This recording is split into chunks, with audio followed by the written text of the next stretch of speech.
Dahulu kala, hiduplah pendekar tampan yang dikenal sakti mandraguna, bernama Aji Saka, di Dusun Medangkawit, Desa Majeti, Jawa Tengah.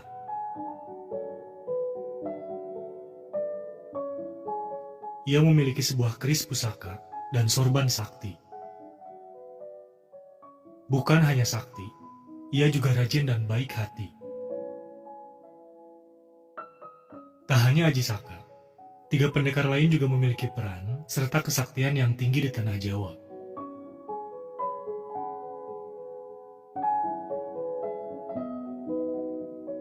Aji Saka senang membantu ayahnya bekerja di ladang dan menolong orang-orang yang membutuhkan pertolongan. Ia selalu ditemani dua orang abdinya, bernama Dora dan Sembada.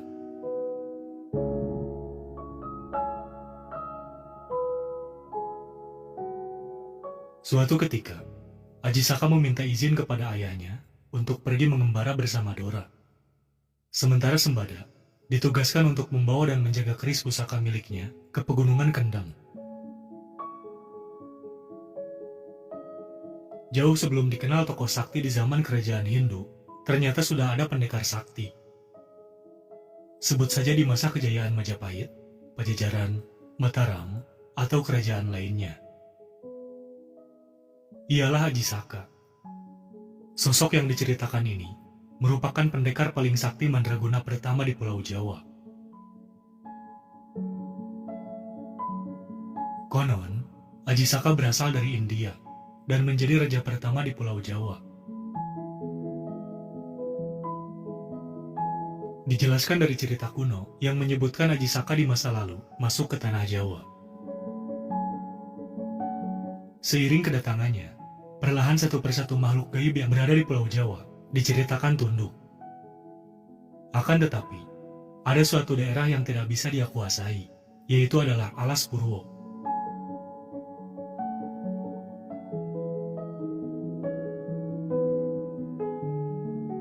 Aji Saka adalah salah satu tokoh penting yang merupakan cikal bakal raja di tanah Jawa. Aji Saka bermukim di daerah Jawa Tengah. Sebuah cerita kuno menyebutkan bahwa terdapat daerah bernama Sangwerdita Sangkala.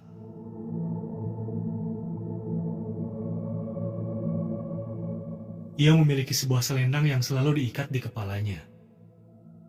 Meski selendang itu terlihat kecil, tetapi jika dibentangkan, bisa sepanjang Pulau Jawa.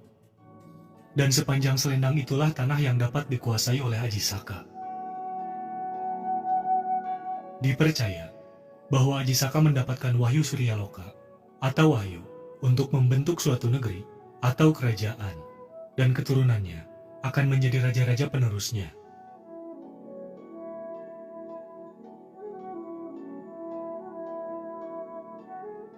Diberikannya wahyu Suryaloka karena semasa kepemimpinan Aji Saka, suatu negeri yang ia bangun akan mengalami bencana yang dapat meruntuhkan negeri tersebut. Legenda Aji Saka juga dikaitkan sebagai pembawa peradaban ke tanah Jawa. Beberapa ahli sepakat bahwa legenda Aji Saka memiliki hubungan dengan penggunaan kalender Saka.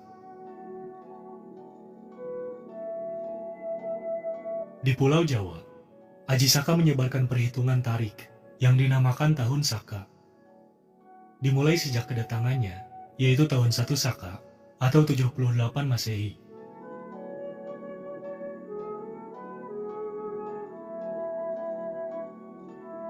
Selain memperkenalkan Tahun Saka, Aji Saka juga menyebarkan pengetahuan membaca dan menulis sebagai dasar pengembangan kebudayaan. Pendapat ini memberi petunjuk bahwa penggunaan abjad di Pulau Jawa sudah dimulai sejak 78 Masehi, meskipun belum ditemukan bukti tertulis yang mendukungnya. Sementara cerita tentang pendekar sakti di tanah Jawa yang menghilang tanpa jejak, sampai saat ini masih melegenda. Ketiga pendekar ini memiliki kesaktian tingkat tinggi yang sangat sulit ditaklukkan oleh musuh yang cukup perkasa. Ada pula yang meyakini bahwa ketiga pendekar ini telah meninggal. Meski begitu, baik jasad ataupun kuburannya tidak ada yang berhasil menemukan, sehingga belum bisa dipastikan kebenarannya.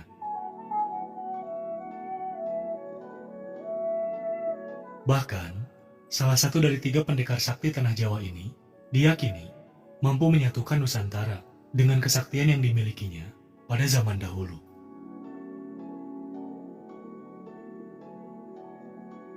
Berikut adalah rangkuman 3 pendekar sakti Tanah Jawa yang menghilang tanpa jejak. Pertama, Mahapati Gajah Mada. Pada masa kejayaan Kerajaan Majapahit, ada seorang pendekar yang sakti mandraguna yang terkenal dengan nama Pati Gajah Mada. Bahkan, dengan kesaktiannya yang sangat tinggi, Sang Pati diketahui mampu menyatukan Nusantara. Namun, hingga saat ini, kematian Pati Gajah Mada masih terselubung misteri. Tidak ada yang tahu di mana keberadaannya, kapan Sang Pati meninggal, dan di mana letak kuburannya.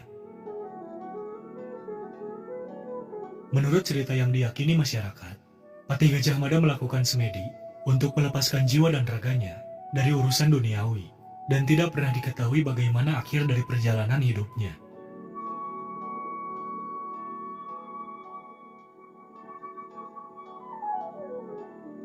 Sabdo Palon.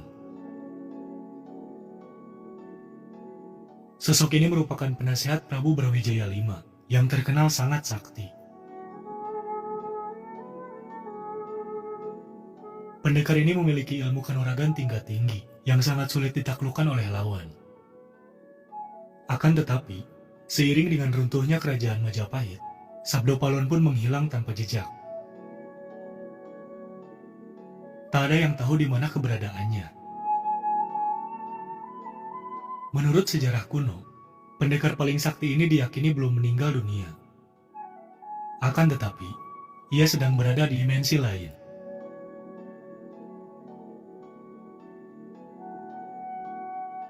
Prabu Siliwangi.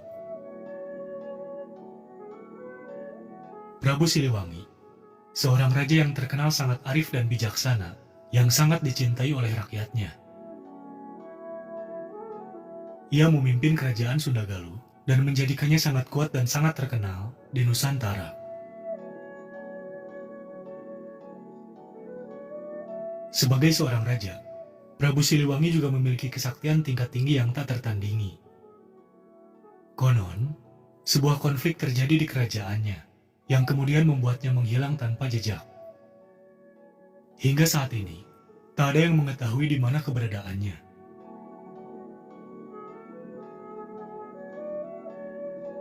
Menurut cerita yang diambil dari naskah-naskah kuno, Prabu Siliwangi menghilang dari kerajaannya untuk melakukan tapa brata hingga mencapai moksa. Sehingga, baik jasad maupun kuburan dari sang Prabu tidak bisa terungkap dan tidak pernah ditemukan hingga saat ini.